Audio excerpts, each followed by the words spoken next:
bé tôi mua xí á bé tôi mua tao chịu xí giờ để cứ sau có tao nó là lô chè tôi mua xí chờ nó nọ chứ giờ trong xe nó bé tôi sao là chân nó chịu à là hai tiếng họ chân nó gì nông u nó là giỏi vậy họ chân nó gì rong chắp lời thế à bé tôi sao là nó ai mua họ tao họ rong cần á giờ họ thì lấy cái chỉ tao tua nó giờ họ cho họ sợ đâu họ tua cùng với xí lò cho nó giờ trong xe nó nói nó sau này qua chỉ bé cho căn thứ nhất tại bé cho áo mũ họ lười lại trên nó bé tua thiệt tao tua non gì nhất trong tại nó nãy giờ nó chỉ cho tua tên nó mà bé honey nãy giờ cho nó chỉ giờ honey đó anh đi giờ chị à luôn nhỉ cho nó cần lụa anh nó cho nó là lụa meka nó nó là lụa anh thấy lụa thấy rồi honey thì hiểu lụa thấy rồi mẹ honey nó chỉ rồi tụi lúc xưa là bé mông tên nó hắn tung mà giỏi dễ tuổi trò ấy giờ nó giờ cũng tây chơi và giỏi dễ tuổi trò nhớ trong này nó hú xí thế này giờ thì họ chơi hoàn toàn thì cũng trong phía và nữ la khỉa cha nó giờ nó la khỉa cha lại lên nên nó mua cho há trong hán đông thì lúc bà đê hoặc là hồi hùa thì bà ra này là giờ đấy này là chỉ là lúc cộng một cái nữa đó cho nó bỏ ra nữa cho nó về cho tin đông cho để bé không hùa cho tí nó hùa tí đã xí thế nào này giờ thú đi cho nó chỉ thú đấy giờ chỉ thú dạ. nhẹ nó chỉ thú cũ đấy thì xía thế này liên liên từ tới chị giờ ui cho nó tự thì bỏ xí loại để tàu có cỡ cho biết sau đây tôi muốn đón gì với xí bảo nó lấy giờ bây giờ sau đây tao bỏ chê họ hú sáu tôm cho của nó giờ ai của cho biết tôi muốn đón gì nữa là nó giờ khó loại rẻ do mà xí càng còn đấy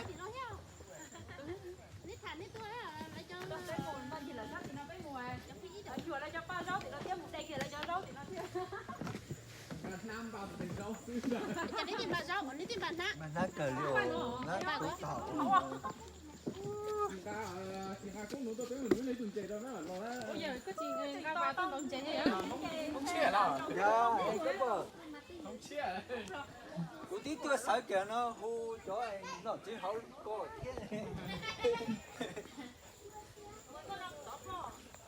Nè chỉ mùa xe rồi, tôi tè mùa họ, mùa xe là này. dạ lo cái chủ tàu hôm nay nó hò Rồi nè. ơi nó là gì giờ cuối cho con là có cho phụ đi ở liền cho ở liền nha giờ liền rồi có cho cũng cho con liền hôm nay họ chơi đến đấy giờ bé tôi mua xí là họ thế nào anh xin nó có hai tiền nhỏ đừng nô chế bùi ra chỉ ra lầu té nữa có xí bùi bè bà ra rồi nữa nhớ trong đó sẽ đâu nó bé tôi qua xí trong đó nói lúc bà ra nó này giờ chế bé tôi nhớ trong đó nó mua đâu họ dùng thế họ lúc bà đê nhớ là nó chia cờ thế họ nhớ cho để nó mua tao chúng đồng nhiên la khỉa cân cầu đi chị nó bé tôi một pin đi nữa ở giờ sau chia bé cho thế chị bé tôi một xí trong đó nó chị cam thường lửa nấu chị bé một họ lửa để chị không tuổi tiền anh thường mua xí hỏi tao sau nó chị sẽ đã họ tôi muốn tao gì trong đó nó đi rong cân cầu theo rong cho tôi lúc tôi nhớ ở xí là nó mua chơi bự xí theo á giờ anh thường nhiều nó chị họ tua trong đó nó đó ok hỗ trợ cũ nữa quá ai cũ họ cho nên mù nữa giờ hỗ trợ cũ là những tao giờ ha tiền chỉ hỗ nó là cả chính trị họ chơi nó hai tiền giờ họ chơi nó nhìn để lúc bà ra nó chỉ nông u nó chỉ những tuần thì tàu hỗ tí xí giờ phải không mình cảnh á đi trong xí giờ đây nó mà thế chỉ nhỏ hai cái chia đó lấy đây nó là cũ tụ lường cao đấy ạ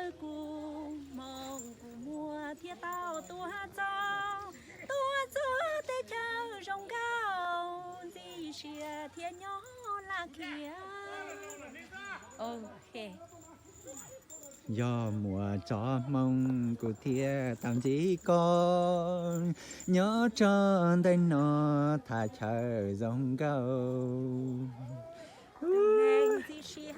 tuan chỉ tao tu nên gì nhỏ trâu thả chờ nó vua nhỏ là xia tam bao đi nó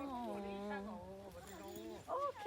nhớ đó là nó mà dùng cái đó là nó mà ba rau mà thời đa vào đi nó họ sát đó thì nó mà đây họ đây chúa xía nó giờ là nó mà chỉnh nhiều lúc ba ra này nó nói giờ lúc ba ra nó bị chắp lời thế nên xía tao dùng chắp lời như là nó dùng câu liệu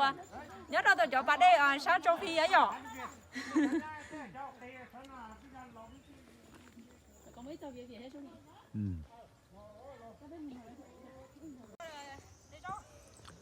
Bé một đề rau nó ơi. Số lử. Lấy một đề rau bự sọc cỏ lại hết một xì. Nó chỉ lọ dễ cỡ.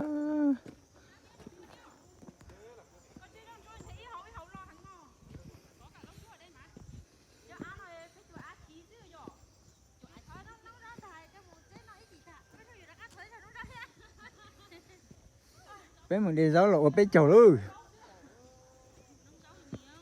Im lần plá rau sữa cho phong dừa.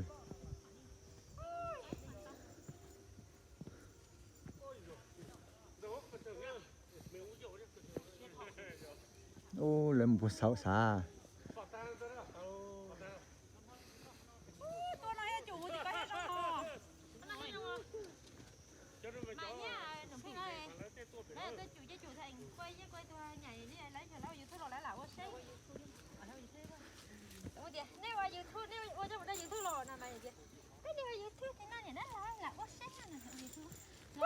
Để nó chia cái đi ha, trong câu cái tí đó tôi tí nó. Nhớ là tí nó bỏ để nó lúc bà đây bà ra bây giờ nhưng sao tí có tí giờ lúc trống của lông này giờ lúc trống của lông này là hay tí trống của lông này giờ Trống của lông. trống của lông họ lúc bà đây nó chơi thòng tê chơi mua on nhiệt gì hú cha này giờ Hô chỉ tuổi lông ha. ông nhớ tí lúc trống của lông tí nữa